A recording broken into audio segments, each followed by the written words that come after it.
दिल्ली के प्रदूषण में पराली जलाने की हिस्सेदारी रविवार को बढ़कर 40% हो गई। ये इस मौसम में सबसे ज्यादा स्तर है। पृथ्वी विज्ञान मंत्रालय की वायु गुणवत्ता और मौसम पूर्वानुमान और अनुसंधान प्रणाली सफर ने बताया कि शनिवार को पंजाब, हरियाणा, उत्तर प्रदेश और उत्तराखंड में पराली जलाने की 3216 घटनाएं देखी गयी। बिल्कुल बढ़ रहा है। पराली के लिए कुछ हमें जो एग्रीकल्चर है इनको कुछ सोचना चाहिए अपने हिसाब से कि इसके ऑप्शन क्या है। देखो पराली जला रहे कोई ना कोई कारण होगा, उसको दोबारा खेती उगाना है, लेकिन इसका हमें ऑप्शन ढूंढना पड़ेगा। इतने बड़े बड़े साइंटिस्ट हैं ताकि पराली ना जलाए, उससे हमें फायदा मिलेगा। दिल्ली ऐसे जगह पे है कि वहाँ पे पोल्यूशन इसको कम करने के लिए उसके पहले बंद करना पड़ेगा, हमें रोकना पड़ेगा। दिक्कत ये है, आंखों में चुभन होती है, घुटन सी महसूस होती है। इसके लिए दिल्ली सरकार कुछ करे तो बेटर रहेगा। ये तो बात सही है सर कि बढ़ते जा रहा पोल्यूशन, इसके बारे में तो सरकार भी कुछ सोचना पड़ेगा। गरीब जनता क्या करेगी? प्रॉब्लम होती है, बट जैसे हम अंदर जाते हैं, हम एक्सरसाइज करते हैं और उसके बाद फिर हम नॉर्मल हो जाते हैं। धुंध की चादर में लिपटी दिल्ली को वायु प्रदूषण से राहत मिलती नहीं दिख रही। पहले से कोरोना से परेशान दिल्ली एनसीआर के लोग अब प्रदूषण से और जूझ रहे हैं। आबो हवा में पॉल्यूटेंट्स बढ़ने की वजह से रविवार को दिल्ली एनसीआर में एयर क्वालिटी काफी खराब रही।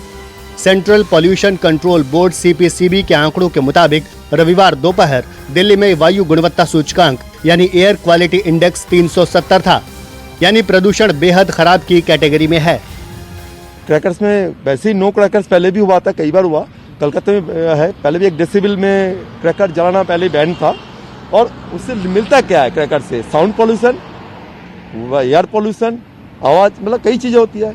इस टाइम वैसे कोरोना काल के अंदर लोग वैसे ही डरे हुए हैं, सारे त्योहार इस टाइम बंद है। कैसे कैसे हम लोगों ने बनाया दुर्गा पूजा, ये बैन होना चाहिए मेरे हिसाब से। थोड़ा वो रोशनी का भी होना चाहिए, थोड़ा लाइट हो, दिया हो।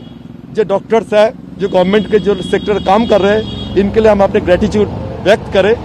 लाइट जलाए, दिया जलाए, जो हमारे प्रधानमंत्री जी कहते हैं, ऐसे करना चाहिए हम लोग को। बहुत अच्छी वो है, अगर दिल्ली सरकार पटाखों के लिए अनुमति नहीं दी तो देनी नहीं चाहिए दिल्ली सरकार को। पटाखों से ज़्यादा पॉल्यूशन होता है। तो चाहे तो वो कुछ भी कर सकते हैं, क्या नहीं कर सकते? सरकार चाहे तो दिन को रात, रात को दिन कर सकती है, मगर सरकार करना ही नहीं चाहेगी तो क्या करेगी?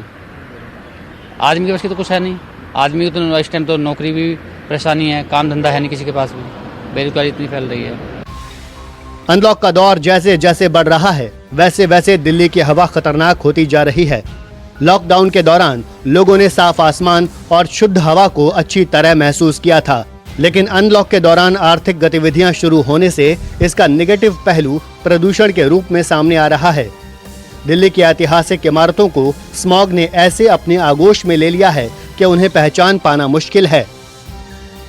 कल संडे था, इसलिए पब्लिक रोड पे ट्रांसपोर्ट कम निकले हैं, तो इस वजह से मंडे को हमें थोड़ा चेंजेस दिख रहे हैं। पॉल्यूशन के कम है कल के मुकाबले, बट कल फिर रिजल्ट पता चलेगा कि मंडे का क्या रिजल्ट रहा, पॉल्यूशन कितना है।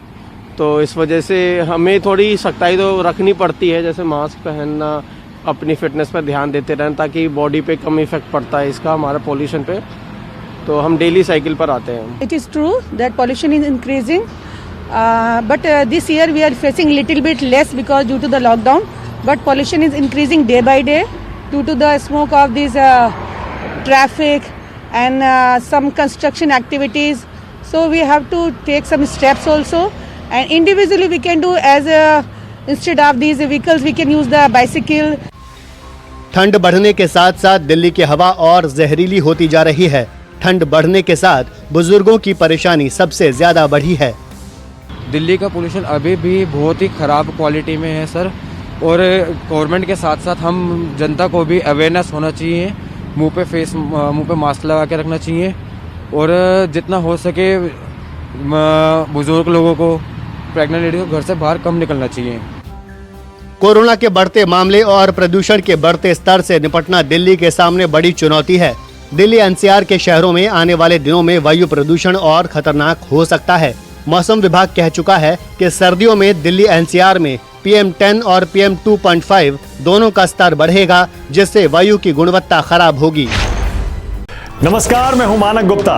अगर आपको हमारा ये वीडियो पसंद आया हो तो इसे लाइक और शेयर जरूर करें, और हाँ, हमें सब्सक्राइब और फॉलो करना ना भूलें, ताकि आप देश और दुनिया की कोई खबर मिस ना करें।